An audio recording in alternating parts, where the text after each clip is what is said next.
The Lord is near to all who call on him, to all who call on him in truth.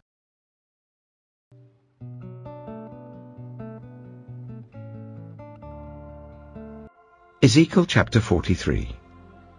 Then the man brought me to the gate facing east, and I saw the glory of the God of Israel coming from the east.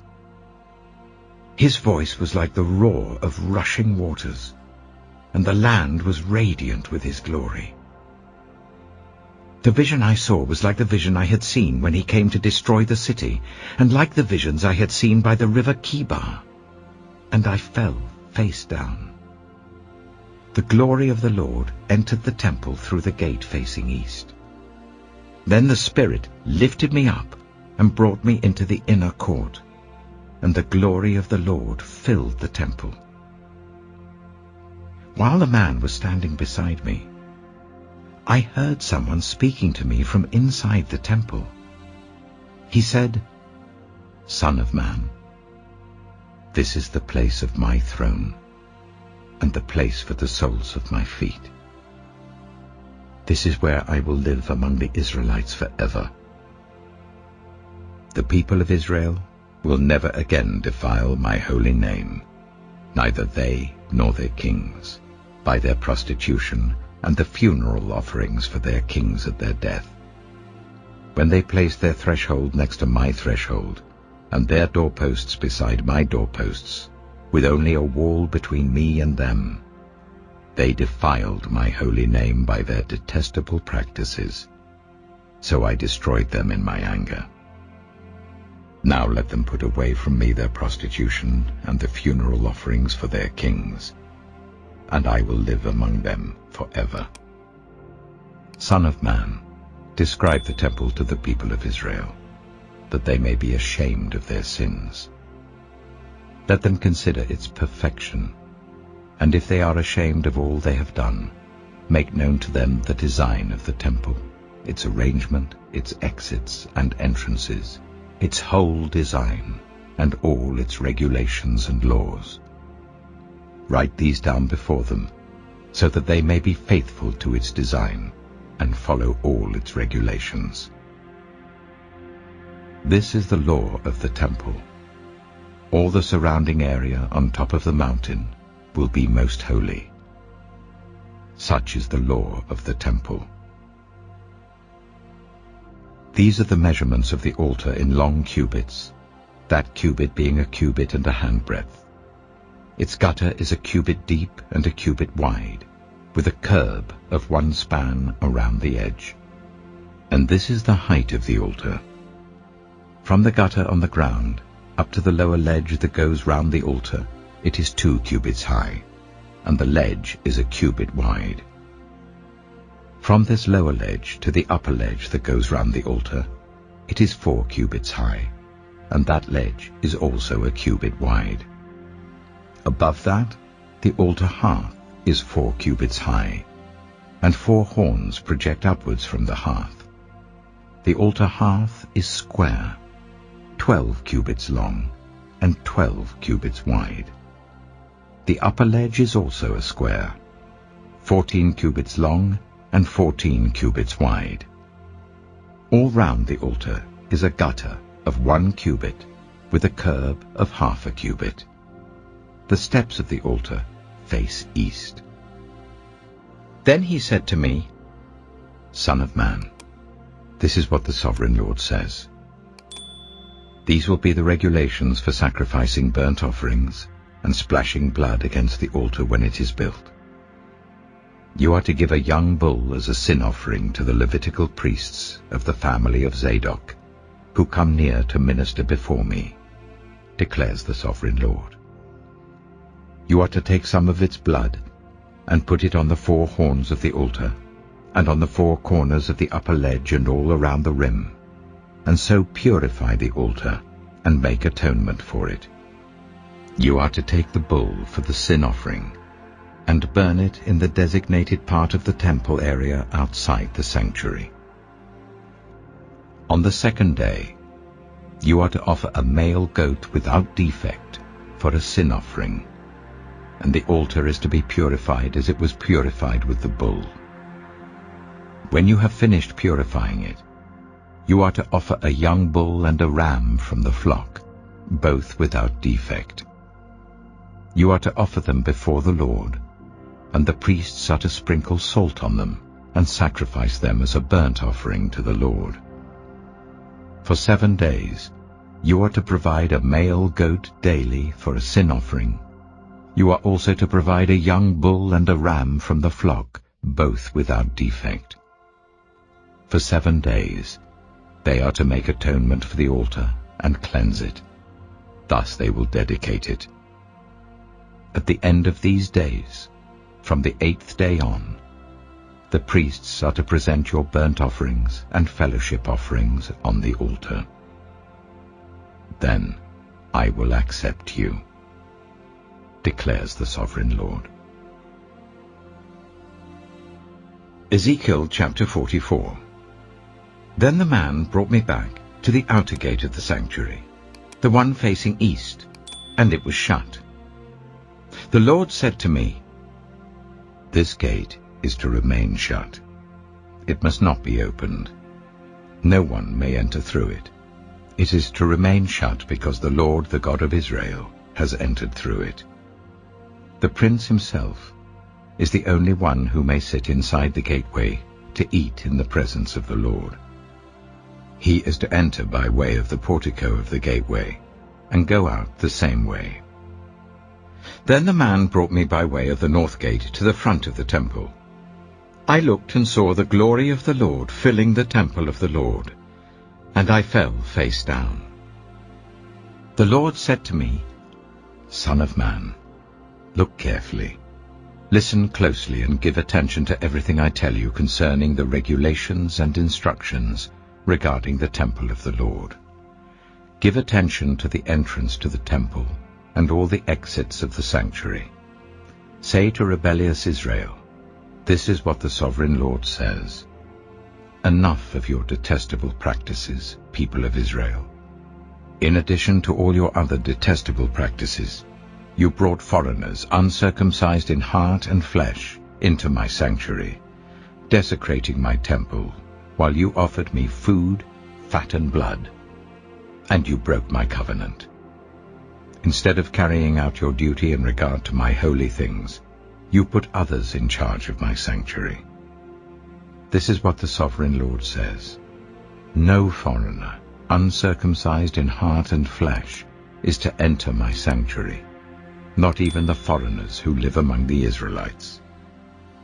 The Levites, who went far from me when Israel went astray, and who wandered from me after their idols, must bear the consequences of their sin.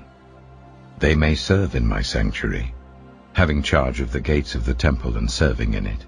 They may slaughter the burnt offerings and sacrifices for the people, and stand before the people and serve them. But because they served them in the presence of their idols, and made the people of Israel fall into sin, therefore I have sworn with uplifted hand that they must bear the consequences of their sin, declares the Sovereign Lord.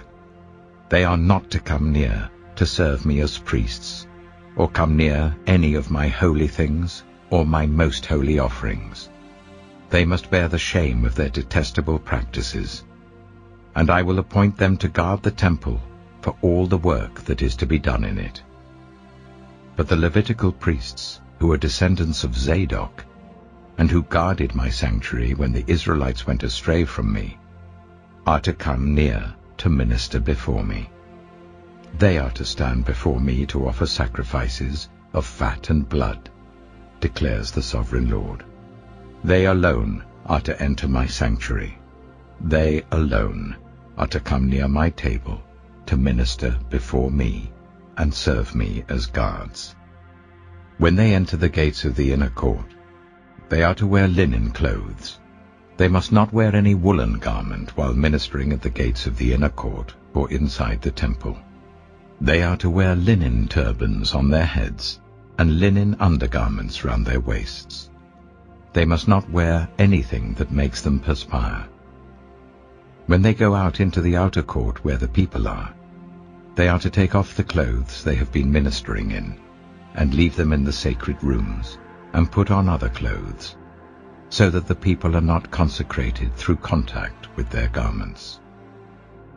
They must not shave their heads or let their hair grow long, but they are to keep the hair of their heads trimmed. No priest is to drink wine when he enters the inner court. They must not marry widows or divorced women. They may marry only virgins of Israelite descent or widows of priests. They are to teach my people the difference between the holy and the common, and show them how to distinguish between the unclean and the clean. In any dispute, the priests are to serve as judges and decide it according to my ordinances. They are to keep my laws and my decrees for all my appointed festivals, and they are to keep my Sabbaths holy. A priest must not defile himself by going near a dead person. However, if the dead person was his father or mother, son or daughter, brother or unmarried sister, then he may defile himself. After he is cleansed, he must wait 7 days. On the day he goes into the inner court of the sanctuary to minister in the sanctuary, he is to offer a sin offering for himself, declares the Sovereign Lord. I am to be the only inheritance the priests have. You are to give them no possession in Israel. I will be their possession. They will eat the grain offerings, the sin offerings, and the guilt offerings, and everything in Israel devoted to the Lord will belong to them. The best of all the first fruits and of all your special gifts will belong to the priests. You are to give them the first portion of your ground meal, so that a blessing may rest on your household. The priests must not eat anything, whether bird or animal, found dead or torn by wild animals. Ezekiel chapter 45. When you allot the land as an inheritance, you are to present to the Lord a portion of the land as a sacred district, 25,000 cubits long and 20,000 cubits wide. The entire area will be holy. Of this, a section 500 cubits square is to be for the sanctuary, with 50 cubits around it for open land. In the sacred district, measure off a section 25,000 cubits long and 10,000 cubits wide. In it will be the sanctuary, the most holy place. It will be the sacred portion of the land for the priests who minister in the sanctuary, and who draw near to minister before the Lord. It will be a place for their houses, as well as a holy place for the sanctuary. An area 25,000 cubits long and 10,000 cubits wide will belong to the Levites, who serve in the temple, as their possession for towns to live in. You are to give the city, as its property, an area 5,000 cubits wide and 25,000 cubits long, adjoining the sacred portion. It will belong to all Israel. The prince will have the land bordering each side of the area formed by the sacred district and the property of the city. It will extend westward from the west side and eastward from the east side, running lengthwise from the western to the eastern border, parallel to one of the tribal portions. This land will be his possession in Israel. And my princes will no longer oppress my people, but will allow the people of Israel to possess the land according to their tribes. This is what the Sovereign Lord says. You have gone far enough, princes of Israel. Give up your violence and oppression, and do what is just and right. Stop dispossessing my people, declares the Sovereign Lord. You are to use accurate scales, an accurate ephah, and an accurate bath. The ephah and the bath are to be the same size, the bath containing 1/10 of a homer, and the ephah 1/10 of a homer. The homer is to be the standard measure for both. The shekel is to consist of 20 gerahs. 20 shekels plus 25 shekels plus 15 shekels equal 1 minnah. This is the special gift you are to offer: 1/6 of an ephah from each homer of wheat, and 1/6 of an ephah from each homer of barley. The prescribed portion of olive oil, measured by the bath, is 1/10 of a bath from each core, which consists of 10 baths or 1 homer, for 10 baths are equivalent to a homer. Also 1 sheep is to be taken from every flock of 200 from the well-watered pastures of Israel. These will be used for the grain offerings, burnt offerings, and fellowship offerings, to make atonement for the people, declares the Sovereign Lord. All the people of the land will be required to give this special offering to the prince in Israel. It will be the duty of the prince to provide the burnt offerings, grain offerings, and drink offerings at the festivals, the new moons, and the Sabbaths, at all the appointed festivals of Israel. He will provide the sin offerings, grain offerings, burnt offerings, and fellowship offerings to make atonement for the Israelites. This is what the Sovereign Lord says. In the 1st month, on the 1st day, you are to take a young bull without defect and purify the sanctuary. The priest is to take some of the blood of the sin offering and put it on the doorposts of the temple, on the 4 corners of the upper ledge of the altar, and on the gateposts of the inner court. You are to do the same on the 7th day of the month for anyone who sins unintentionally or through ignorance. So you are to make atonement for the temple. In the 1st month, on the 14th day, you are to observe the Passover, a festival lasting 7 days, during which you shall eat bread made without yeast. On that day, the prince is to provide a bull as a sin offering for himself and for all the people of the land. Every day, during the 7 days of the festival, he is to provide 7 bulls and 7 rams without defect as a burnt offering to the Lord, and a male goat for a sin offering. He is to provide as a grain offering an ephah for each bull and an ephah for each ram, along with a hin of olive oil for each ephah. During the 7 days of the festival, which begins in the 7th month on the 15th day, he is to make the same provision for sin offerings, burnt offerings, grain offerings, and oil. Finally, brothers and sisters, whatever is true, whatever is noble, whatever is right, whatever is pure, whatever is lovely, whatever is admirable, if anything is excellent or praiseworthy, think about such things. Whatever you have learned, or received or heard from me, or seen in me, put it into practice, and the God of peace will be with you. The grace of the Lord Jesus Christ be with your spirit. Amen.